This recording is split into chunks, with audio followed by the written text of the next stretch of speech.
नमस्कार, म सन्तोष सुप्रेती। यहाँहरु समक्ष मैले आज भन्दा पहिलाको भिडियोहरुमा ट्याक्स सब्जेक्टको इन्कम फ्रम एम्प्लॉयमेन्ट र प्रोभिजन फर डिप्रिसिएसन प्रस्तुत गरिसकेको छु। आज हामीले रेसिडेन्शियल स्ट्याटस प्रस्तुत गर्दैछौँ। रेसिडेन्शियल स्ट्याटसमा हामीले के कसरी रेसिडेन्ट र नन रेसिडेन्ट पर्सनहरुको ट्याक्स क्यालकुलेसन हुन्छ, उनीहरु रेसिडेन्ट र नन रेसिडेन्ट भनेर कसरी चिनिन्छ भन्ने कुराहरु प्रस्तुत गर्नेछौँ।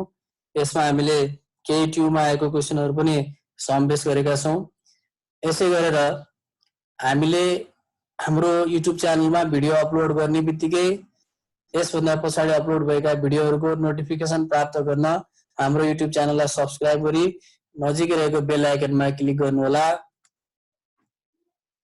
हामीले यो च्याप्टरमा व्यक्ति रेसिडेन्ट हो कि नन रेसिडेन्ट हो भनेर छुटाउनु पर्ने हुन्छ। यसको रुल्सहरु निम्न प्रकारको छ। फर रेसिडेन्ट पर्सन रेसिडेन्ट हुनको लागि एउटा his or her normal place of abode is in Nepal, ऊ सामान्य रूपमा नेपालमै बसोबास गरेको हुनुपर्छ। हामी क्लियर हुनुपर्छ यहाँनिर। His or her normal place of abode is in Nepal, उसको निवास अर्थात सामान्य तरिकाले ऊ नेपालमै बसोबास गरेको हुनुपर्छ भन्ने कुरा एउटा। अर्को, he or she has resided, एकदम ध्यान दिनुपर्छ यहाँनिर। he or she has resided in Nepal for 183 days or more during a continuous period of 365 days। यो भनेको 365 दिन भित्र ऊ 183 दिन वा सो भन्दा बढी नेपालमा बसेको हुनुपर्छ। कुनै पनि व्यक्ति लगातार 365 दिन भित्र 183 दिन वा सो भन्दा बढी नेपालमा बसेको छ भने उसलाई रेसिडेन्ट पर्सन भनिन्छ। त्यसपछि अर्को छ, he or she is deputed by government of Nepal to a foreign country in any time of income year। Income year को कुनै पनि समयमा नेपाल सरकारले उसलाई विदेश पठाएको छ भने त्यसलाई हामी रेसिडेन्ट पर्सन भन्छौँ। भन्न खोजेको नेपाल सरकारको कर्मचारी छ र उसलाई केही कामको लागि भनेर विदेश पठाइएको छ भने उसलाई हामी रेसिडेन्ट नै भन्छौँ। यसरी हामी यहाँनिर क्लियर हुनु पर्यो। सामान्य रूपमा नेपालमै बसोबास गरिरहेको व्यक्ति, त्यसै गरेर नेपाल आएर 365 दिन भित्र 183 दिन वा सो भन्दा बढी बसेको छ भने र नेपाल सरकारले कामको सिलसिलामा विदेशमा पोस्टिङ गरेको छ भने त्यो व्यक्तिलाई हामी रेसिडेन्ट पर्सन भन्छौँ। नन रेसिडेन्ट पर्सनमा an individual other than a resident individual भनेको छौँ। यो भनेको माथि उल्लेख गरेको रेसिडेन्ट पर्सन बाहेक अन्य व्यक्तिहरू चाहिँ नन रेसिडेन्ट पर्सन हुन्छ भनेको छ। माथि हामीले रेसिडेन्ट पर्सनको 3टा रुल्सहरु प्रस्तुत गरेका छौँ। यो बाहेक अन्यलाई हामी नन रेसिडेन्ट पर्सन भन्छौँ। जस्तै एउटा एक्जाम्पल लिगौँ। नर्मल कुनै पनि व्यक्ति नेपाल आएर 183 दिन वा सो भन्दा बढी बस्यो भने रेसिडेन्ट भयो भने, 183 दिन वा सो भन्दा कम बस्यो भने, नेपाल आएर 183 दिन वा सो भन्दा बढी बस्यो भने रेसिडेन्ट, 182 दिन वा त्यो भन्दा कम बस्यो भने नन रेसिडेन्ट। भनेको 183 दिन वा त्यो भन्दा बढी बस्यो भने रेसिडेन्ट, त्यो भन्दा कम बस्यो भने त्यसलाई नन रेसिडेन्ट भन्ने गरिन्छ। यसरी बुझ्नुपर्छ। हामीले यसमा केही कुराहरु नोट स्वरूप प्रस्तुत गरेका छौँ। Amount receive by a foreign citizen from the public fund of foreign country are exempt from tax भनेको छ। कुनै पनि फरेन सिटिजनले उसको कन्ट्रीबाट भनेको फरेन कन्ट्रीबाट पब्लिक फन्डबाट, फरेन कन्ट्रीको पब्लिक फन्डबाट कुनै रकम प्राप्त गरेको छ भने त्यसलाई त्यो चाहिँ ट्याक्स एक्जिम्प्ट हुन्छ, त्यसमा कर लाग्दैन भन्ने कुरा छ। यो भनेको जस्तै एउटा फरेन डिप्लोमेट्स नेपाल आयो, नेपाल आइसके पछाडि उसले जति पनि इन्कम फ्रम एम्प्लॉयमेन्टको रकमहरु प्राप्त गरेको छ त्यसमा नेपालमा ट्याक्स तिर्नु पर्दैन भनेको।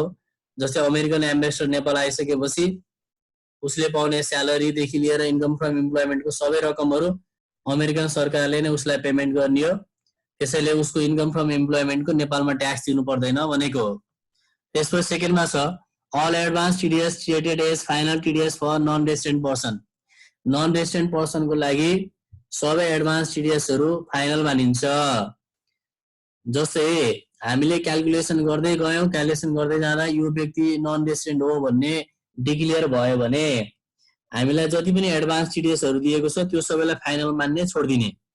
जस्तै रोयल्टी आफ्टर टिडीएस भनेर दियो, रोयल्टी भनेको त एडभान्स टिडीएस हो, तर यदि नन रेसिडेन्ट पर्सन हो भने त्यो रोयल्टी पनि फाइनल हुन्छ भन्न खोजेको।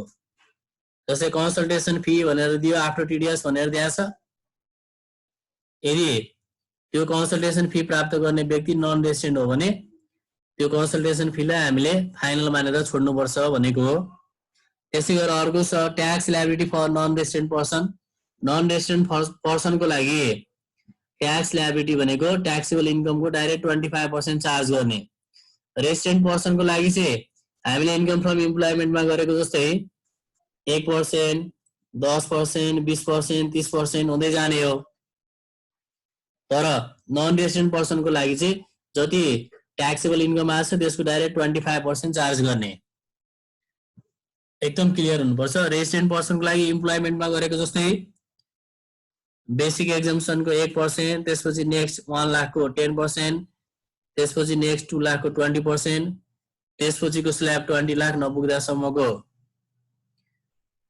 30% र त्यो भन्दा बढीको 36% चार्ज गर्ने गरेका थियौं। त्यो रेसिडेन्ट पर्सनको लागि हो भने नन रेसिडेन्ट पर्सनको लागि जति ट्याक्सेबल इन्कम आछ त्यसको डाइरेक्ट 25% ट्याक्स चार्ज गर्ने।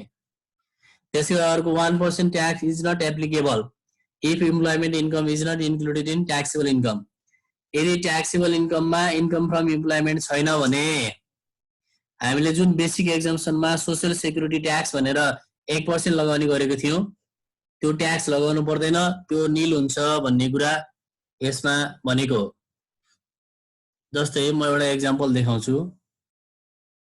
यही क्वेशनमा हेरौं। यदि केही गरेर net assessable income from employment चाहिँ यहाँनिर नील भयो, यो 13,68,000 भएको ठाउँमा नील छ र अरु इन्कमहरु चाहिँ छ भने अब रेसिडेन्ट पर्सन हो भने त 1% मा जान पर्यो। तर यदि यहाँनिर इम्प्लोयमेन्ट इन्कम छैन भने यो नील छ र अन्य इन्कमहरु छ भने यो फर्स्ट रुपीस 3,50,000 भन्ने 1% चार्ज लगाएको छ नि, हो यो 1% चाहिँ नील हुन्छ। यहाँ यो फर्स्ट स्ल्याबमा ट्याक्स लाग्दैन, त्यो भन्दा पछाडीको मात्र ट्याक्स लाग्छ। यो भनेको रेसिडेन्ट पर्सन हो, उसको इन्कम फ्रम इम्प्लोयमेन्टको ट्याक्स नील छ भने यो फर्स्ट जुन चाहिँ बेसिक एक्जम्पसन हुन्छ, बेसिक एक्जम्पसनको ट्याक्स यहाँनिर लगाउनु पर्दैन, यो छोड्दिने। अर्थात् यसलाई नील लेख्ने, नील हुने गर्छ। 1% ट्याक्स लाग्दैन भन्न बुझ्ने। ट्याक्सेबल इन्कममा इन्कम फ्रम इम्प्लोयमेन्ट छैन भने 1% ट्याक्स लाग्दैन। यो रेसिडेन्ट पर्सनको लागि हो। नन रेसिडेन्टको लागि त नन रेसिडेन्ट हो भने त डाइरेक्ट यो ट्याक्सेबल इन्कम जति आयो यसको 25% चार्ज हुन्छ, सिधै हो। रेसिडेन्ट पर्सन हो भने चाहिँ हामी यसरी जाने हो, 1%, 10%, 20%, 30% अनि यसपछिको स्ल्याबमा 36% छ, यसरी जाने हो। यसरी जाँदाखेरि चाहिँ यदि इन्कम फ्रम इम्प्लोयमेन्ट नील छ भने यहाँ 1% ट्याक्स लाग्दैन, यो 1% ट्याक्स लगाएको ठाउँमा नील हुन्छ, त्यसपछिको 10, 20, 30 त लागि नै हाल्छ। यो कुराहरु यसमा थियो। अब हामी हाम्रो क्वेशनमा जाउँ। ट्यु 2076 mister Pathak a permanent employee of Nepal government, Nepal गभर्नमेन्टको पर्मानेन्ट इम्प्लोइ रहेछ। Appointed as a representative of Nepal to USA, नेपालको रिप्रेजेन्टेटिभ भएर युएसए मा एपोइन्टेड भयो। He left Nepal on 1st March of previous year, मङ्सिरमा नेपाल छोडेको छ। He was drawing salary of rupees 40,000 per month while he was in Nepal, वो नेपालमा भइन्जेल 40,000 प्रति महिना तलब थियो रे। He received $8,000 as foreign allowance, उसले foreign allowance भन्दा $8,000 प्राप्त गरेको छ। The exchange rate per dollar is rupees 100, per dollar 100 rupees रहेछ exchange rate। He stayed there till the end of previous year, वो प्रिभियस इयर को अन्तिमसम्म बसेको छ भनेको असार 31 सम्म नै बस्यो भन्ने कुरा गरे हो। रेसिडेन्शियल स्ट्याटस अफ मिस्टर पाठक भन्यो, मिस्टर पाठकको रेसिडेन्शियल स्ट्याटस सोध्यो। अब सबभन्दा पहिला के बुझ्नु पर्यो भने यो नेपाल गभर्नमेन्टको इम्प्लोइ हो, नेपाल गभर्नमेन्टको इम्प्लोइ हो र नेपाल गभर्नमेन्टले उसलाई युएसए मा रिप्रेजेन्टेटिभको रूपमा नियुक्ति गरेको हो। त्यसैले हामीले यहाँनिर लेखेका छौँ यस is deputed by government of Nepal to a foreign country in any time of income year भनेका छौँ। यदि नेपाल गभर्नमेन्टले फरेन कन्ट्रीमा कुनै पनि टाइममा पठाएको छ भने ऊ के हुन्छ त रेसिडेन्ट हुन्छ। त्यसैले यो नेपाल सरकारको पर्मानेन्ट इम्प्लोइ हो र नेपाल सरकारले कामको लागि भनेर रिप्रेजेन्टेटिभको रूपमा युएसए मा पठाएको छ, त्यसैले ऊ रेसिडेन्ट हो। यो कुरा क्लियर हुने हामीले लेखेका छौँ। Since mister Pathak is an employee of government of Nepal posted abroad as a representative of Nepal his residential status is resident. यसरी नेपाल सरकारको कर्मचारीलाई बाहिर रिप्रेजेन्टेटिभको रूपमा पठाएको छ भने ऊ रेसिडेन्ट नै हुन्छ। त्यसपछि अब अर्को हामीलाई सोधेको छ बीमा ट्याक्सेबल इन्कम र सीमा ट्याक्स लायबिलिटी। अब ट्याक्सेबल इन्कम निकाल्दाखेरि के कुरा याद गर्नु पर्यो भने नेपाल सरकारको पर्मानेन्ट इम्प्लोइ हो भने उसले 1 वर्षभरि नै पुरै नेपालकै स्यालेरी खाने हो। ऊ मार्गमा गएको भए पनि ऊ मार्गमा नेपाल छोडेर विदेश गएको भए पनि नेपाल सरकारले उसलाई काजमा पठाउने हो, कुनै काममा पठाउने हो। त्यसकारण उसले पाउने स्यालेरी भनेको नेपाल सरकारकै स्यालेरी हो। त्यसकारण यो स्यालेरी पर मन्थ भनेर जे दिएको छ उसले 1 वर्षभरि नै यही स्यालेरी पाउने हो। त्यो हामीले जुन ट्याक्स क्यालकुलेसन गर्न लागेको वर्ष छ त्यो वर्षभरि नै उसले पाउने यही स्यालेरी हो। उसले नेपाल सरकारको गभर्नमेन्ट भएको के अरे इम्प्लोइ भएको कारणले दसैँ पनि नेपाल सरकारले दिने हो, दसैँ खर्च पनि, र provident fund provided by office पनि नेपाल सरकारकै एनुअल स्यालेरीको 10% राख्ने हो। मात्र उसले विदेश गएर पाउने भनेको एउटा भत्ता छ, US डलर 8000 पाएको छ। 8000 लाई पर डलर 100 हो भने 8000 into 100 ले 8 लाख रुपिस 8 लाख उसले फरेन अलाउन्स पाएको छ। त्यो बाहेक अरू सबै नेपाल सरकारले उसलाई दिने फ्यासिलिटी हो। त्यसैले नेपाल गभर्नमेन्टको पर्मानेन्ट इम्प्लोइ भएको कारणले स्यालेरी 12 महिनाको राख्ने, दसैँ 1 महिनाको राख्ने, पिएफ 10% राख्ने। गभर्नमेन्टको इम्प्लोइ हो भने यो तीनटा कम्पलसरी हुने नै भयो। त्यसपछि उसले पाएको भनेको फरेन अलाउन्स हो। यहाँ टोटलमा पाएको छ फरेन अलाउन्स पर मन्थ भनेको छैन। त्यसैले टोटल $8000 फरेन अलाउन्स पाएको रहेछ। यो कुराहरू हामीले एसेसेबल इन्कममा प्रस्तुत गर्ने र त्यसको आधारमा ट्याक्सेबल इन्कम निकाल्ने हो। पहिला हामी एसेसेबल इन्कम निकाल्छौँ। स्यालेरी 40,000 पर मन्थ छ। नेपाल सरकारले 1 वर्षकै स्यालेरी उसलाई दिने हो। ऊ विदेश भए पनि नेपाल सरकारले तलब दिने भएकोले 4,80,000 भयो। दसैँ एक्सपेन्सेस 1 महिनाको पाउँछ, 1 मन्थको 40,000 थियो। Provident fund provided by office annual स्यालेरीको 10% भयो। फरेन अलाउन्स $8,000 पाएको छ। 1 डलरको 100 रुपिस हुन्छ भने 8 लाख उसले पाएको टोटल फरेन अलाउन्स भयो। Net assessable income from employment यो सबै जोड्दा 13,68,000 आयो। 13,68,000। यसलाई अब ट्याक्सेबलमा कन्भर्ट गर्नु पर्यो, ट्याक्सेबलमा ट्रान्सफर गर्नु पर्यो। Net assessable income from employment 13,68,000। Assessable income from business investment दिएको छैन। एसेसेबल टोटल एसेबल इन्कम यो आयो। अब नेपाल सरकारको गभर्नमेन्टको इम्प्लोइ हो, नेपाल सरकारको इम्प्लोइ हो, त्यसैले कन्ट्रिब्युसन टु पिएफ हुने भयो। यो जति आएको छ टोटल एसेबल इन्कम यसको 1/3 और एक्चुअल 4,80,000 उसको एनुअल स्यालेरी छ। एनुअल स्यालेरी 4,80,000 हो। यसको 20% अर्थात् पिएफ जति पाएको छ यसको डबल गर्दा पनि हुन्छ। यो भनेको 96,000 भयो। और म्याक्सिमम 3 लाख यो तीनटा कम्पेयर गर्दा 96,000 सानो भयो। यसलाई राख्यौँ। अब योबाट 96,000 घटाउँदा 12,72,000 आयो। एडजस्टेड ट्याक्सेबल इन्कम भयो। यसमा हामीले घटाउन पाउने बुदाहरू छ भने सबै घटाउनुपर्छ। जस्तै लाइफ इन्सुरेन्स हुनसक्छ, रिमोट एरिया हुनसक्छ, जे छ हामीले ट्याक्सेबल इन्कमको फर्मेटमा लेखेकोहरू सबै घटाउन पाइन्छ। यहाँनिर फरेन अलाउन्स छ, त्यसैले एक्जम्पसन फर फरेन अलाउन्स हामीले गर्नुपर्ने हुन्छ। उसले पाएको फरेन अलाउन्स भनेको 8 लाख हो। त्यसैले 8 लाखको 75% यहाँ घटाउन पाइन्छ। 6 लाख रुपियाँ घटाउँदा 6,72,000 को मात्र ट्याक्स तिर्ने हो। अब यो 6,72,000 को ट्याक्स तिर्दाखेरि ऊ रेसिडेन्ट पर्सन हो। रेसिडेन्ट पर्सन भएको कारणले हामीले यसको ट्याक्स क्यालकुलेसन गर्ने भनेको हामीले इन्कम फ्रम इम्प्लोइमेन्टमा पढेको जस्तै 1%, 10%, 20%, 30% गर्दै जाने हो। त्यही अनुसार उसको यहाँनिर 6,72,000 आयो। बेसिक एक्जम्पसन सिंगल मान्छौँ हामीले यसलाई। 3,50,000 को 1% ले 3,500 भयो। नेक्स्ट 1 लाख को 10% ले 10,000। नेक्स्ट 2 लाख को 20% ले 40,000। बाँकी यो तीनटा जोड्दाखेरि 6.5 लाख भयो। यहाँ इन्कम छ 6,72,000। त्यसैले बाँकी रह्यो 22,000। 22,000 को 30% 66,000। यति गर्दा एमाउन्ट अफ ट्याक्स पेबल 60,100 आएको छ। यति कुरा क्लियर हुने। रेसिडेन्ट पर्सन नेप्लिज गभर्मेन्टको इम्प्लोइ हो। त्यसैले हामीले यसरी ट्याक्स क्यालकुलेसन गर्यौं। अर्को केसमा जाउँ। अर्को केसमा हाम्रो Mr. Baker, an employee of American Embassy in Nepal, came to Nepal on 1st Mangsir of previous year. 1st Mangsirमा Nepal आएको छ। His salary and other benefits are paid by the country he represents. ऊ जुन कन्ट्रीको represents भएर आएको थियो त्यही कन्ट्रीले उसलाई salary provide गर्ने हो। एकदम ध्यान दिने, अमेरिकन एम्बेसीमा आयो भन्दैमा नेपाल सरकारले दिने होइन। अमेरिकन एम्बेसीमा अमेरिकन गभर्मेन्टको रिप्रेजेन्टेटिभ भएर आएको कारणले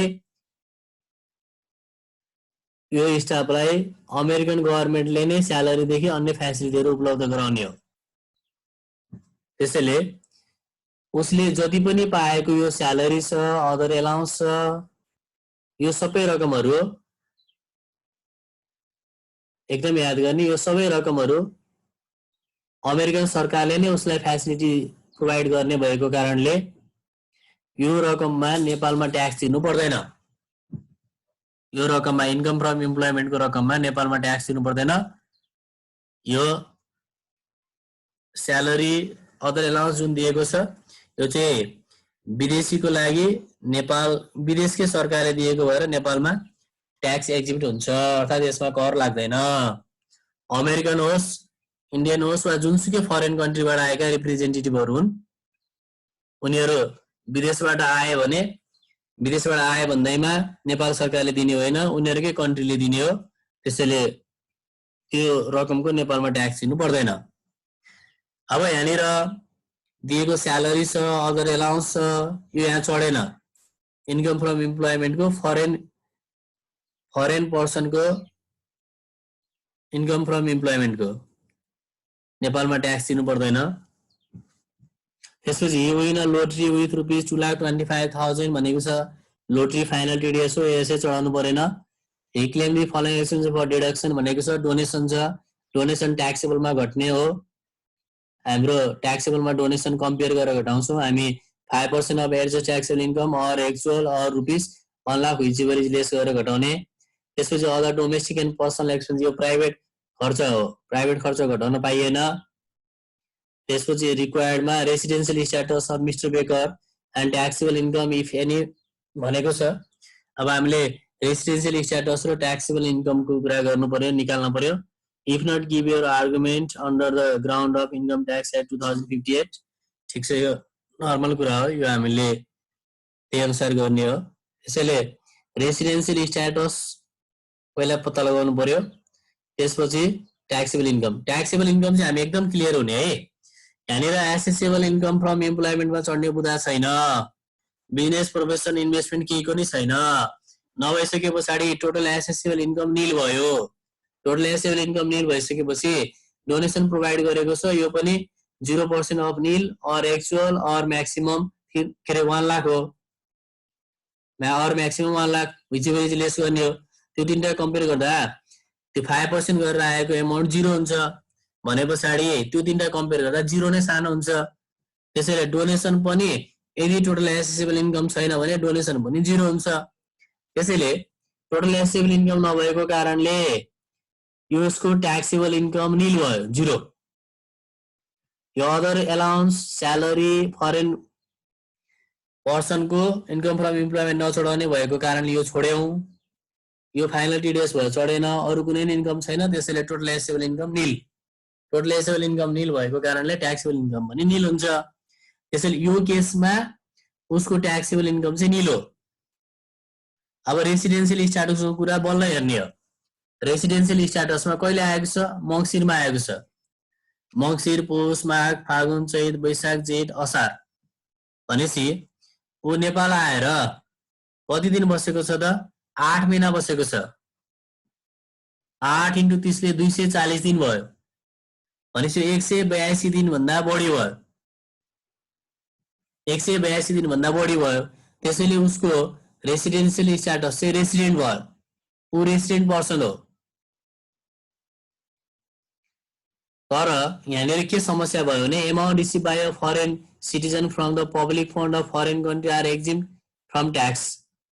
अब फरेन सिटिजनले फरेन पब्लिक फन्डबाट पाएको रकमहरुको यहाँ ट्याक्स नलाग्ने भएको कारणले उसको एसेसेबल इन्कम फ्रम इम्प्लोइमेन्ट भएन, अरु शीर्षक छैन। त्यसैले so he has no taxable income in Nepal. उसले नेपालमा ट्याक्स तिर्नुपर्ने रकम छैन। यति कुराहरु लेखेर छोड्दिने। यो भन्दा अरु केही गर्न परेन। त्यसपछि अर्को जाउँ 2074। Mr. Gupta, an Indian citizen, came to Nepal on 1st March of previous year. 1st March मा आएको छ। माघ, फागुन, चैत, वैशाख, जेठ, असार 6 महिना भयो। 6 × 30 ले 180 दिन भयो। उसको रेसिडेन्शियल स्ट्याटस अब नन रेसिडेन्ट हुन्छ। हामीले लेखेको छौं since mister Gupta an Indian citizen stayed in Nepal less than 183 days. अब हामीले लेस देन लेख्दा 183 डेज लेख्ने, मोर देन लेख्दा 182 डेज लेख्ने है। किनभने 183 दिन बस्यो भने रेसिडेन्ट हुन्छ। त्यही भएर कम भएको कारणले नन रेसिडेन्ट भयो भन्ने। अनि यहाँनिर चाहिँ हामीले के लेखेका थियौं त? 182 दिन भन्दा बढी बस्यो, त्यसैले ऊ रेसिडेन्ट भयो भनेर लेखेका थियौं। बढीमा 182 लेख्ने, लेस लेख्दाखेरि 183 लेख्ने। यो कुरा याद गर्नु पर्यो। अनि 6 मन्थ बसेको छ, 180 दिन भयो, त्यसैले उसको रेसिडेन्शियल स्ट्याटस नन रेसिडेन्ट भयो। अब अरु हेरौं। अब यो फरेन सिटिजन हो, इन्डियाबाट आयो, इन्डियन सिटिजन हो, इन्डियाबाट आएको छ। अब उसले इन्डियाबाट नेपाल आउँदाखेरि नेपालमा इन्डियन सरकारले दिएको स्यालेरीहरु प्राप्त गरेको छ भने त्यो चढाउनु परेन। तर त्यो बाहेक उसले नेपालमा आएर बिजनेस प्रोफेसनहरु गरेको छ भने त्यसको चाहिँ नेपाल सरकारलाई ट्याक्स दिनुपर्छ। त्यसैले यहाँनिर हामीले हेर्नु पर्यो, उसले इन्कम फ्रम इम्प्लोइमेन्ट प्राप्त गरेको छ भने ट्याक्स दिनु परेन, छोड्दिने।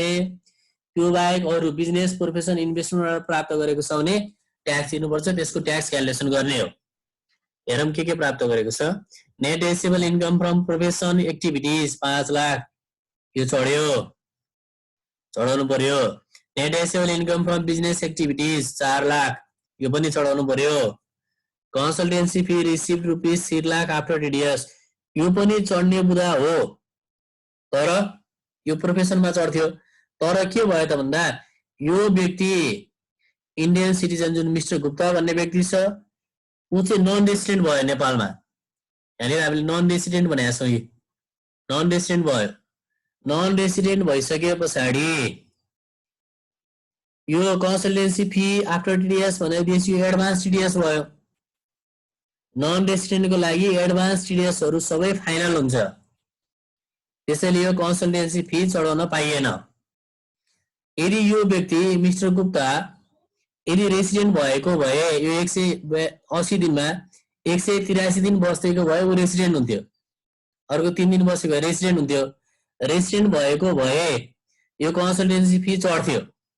आफ्टर टिडिएस भनेको छ डिभाइड 85 * 100 गरेर ग्रस बनाएर प्रोफेसनमा लगेर जोड्थ्यौं। तर नन रेसिडेन्ट भएको कारणले 180 दिन मात्र बसेको कारणले नन रेसिडेन्ट भयो। नन रेसिडेन्ट भएको कारणले यो कन्सल्टेन्सी फी आफ्टर टिडिएस भनेर दिएको चाहिँ हामीलाई ब्राकेटमा आफ्टर टिडिएस भनेर दिएको छ। यो चाहिँ एडभान्स टिडिएस भयो। अनि नन रेसिडेन्टको लागि एडभान्स टिडिएसहरु सबै फाइनल हुन्छ। त्यही भएको भएर यो चढाउन परेन, छोड्दिने। मात्र प्रोफेसन र बिजनेसको दुईटा ल्याएर छ, यो दुईटा राखौँ यहाँ। Net assessable income from employment निल छ, एसेबल इन्कम फ्रम प्रोफेसन छ 5 लाख, एसेबल इन्कम फ्रम बिजनेस छ 4 लाख, गर्दाखेरि टोटल एसेबल वा ट्याक्सेबल इन्कम 9 लाख आयो। यसमा घटाउनु पर्ने बुदा केही पनि थिएन, त्यसैले टोटल एसेबल इन्कम नै ट्याक्सेबल इन्कम भयो। अब यो नन रेसिडेन्ट पर्सन हो, नन रेसिडेन्ट पर्सनको ट्याक्स लायबिलिटी क्यालकुलेसन गर्दा ट्याक्सेबल इन्कमको 25% डाइरेक्ट चार्ज गर्ने हो। 9 लाखको 25%ले 2,25,000 उसको ट्याक्स लायबिलिटी भयो। उसले नेपाल सरकारलाई 2,25,000 ट्याक्स तिर्नु पर्दो रहेछ। अब रेसिडेन्ट भएको भए चाहिँ यो पर्सन रेसिडेन्ट भएको भए, मिस्टर गुप्ता रेसिडेन्ट भएको भए यो कन्सल्टेन्सी फी पनि चढ्थ्यो। अनि त्यस पछाडि उसको ट्याक्स लायबिलिटी क्यालकुलेसन गर्दा 1%, 10%, 20%, 30% हुँदै जानु पर्थ्यो। नन रेसिडेन्ट भएको कारणले चाहिँ ट्याक्सेबल इन्कमको डाइरेक्ट 25% ट्याक्स चार्ज भयो भन्ने कुरा बुझ्नु पर्यो। यसरी हामीले अगाडि लेखेको रुल्सहरू अनुसार हामीले बुझ्नुपर्ने हुन्छ। जस्तै amount receive by a foreign citizen from the public fund of foreign country are exempt from tax, यो मैले भनिसकेको छु। विदेशीहरू नेपाल आएर इन्कम फ्रम इम्प्लोइमेन्टको ट्याक्स, यसरी विदेशीहरू नेपाल आएको छ र उनीहरूको कन्ट्रीले नै उनीहरूलाई इन्कम फ्रम इम्प्लोइमेन्ट एभाइलेबल गराएको हो भने, इन्कम फ्रम इम्प्लोइमेन्टको इन्कमहरू एभाइलेबल गराएको हो भने त्यसको नेपालमा ट्याक्स दिनु पर्दैन। अनि नन रेसिडेन्ट लागि सबै एडभान्स टिडिएसहरू फाइनल हुन्छ। नन रेसिडेन्टको ट्याक्स तिर्दाखेरि ट्याक्सेबल इन्कमको 25% तिर्नुपर्छ। र अर्को इम्प्लोइमेन्ट इन्कम निल छ भने 1% ट्याक्स लाग्दैन। यति कुराहरू हामीले बुझ्नुपर्ने हुन्छ। त्यसै गरेर रेसिडेन्ट पर्सन के गरेर हुँदो रहेछ त, उसको निवास चाहिँ सामान्य रूपमा नेपालमै बसोबास गरिरहेको छ भने रेसिडेन्ट भयो। अर्को नेपाल आएर 183 दिनमा सोभन्दा बढी बसेको छ भने रेसिडेन्ट भयो। अर्को नेपाल सरकारले फरेन कन्ट्रीमा यदि कामको सिलसिलामा पठाएको छ भने ऊ रेसिडेन्ट भयो। त्यो बाहेक अरूलाई हामी नन रेसिडेन्ट भन्छौँ। जस्तै कुनै फरेन नेपाल आयो र 183 दिनभन्दा कम बस्यो भने ऊ के भयो त, नन रेसिडेन्ट भयो। यति कुराहरू हामीले आजको बसाइमा गऱ्यौँ। अब योभन्दा पछाडिको भिडियोहरूमा हामीले अझ उपयुक्त भिडियोहरू अर्थात् आवश्यक पर्ने कुराहरू समावेश गरेर उपयुक्त भिडियो बनाउनेछौँ भन्दै आजको क्लास यही अन्त्य गर्छु। हस्त, धन्यवाद।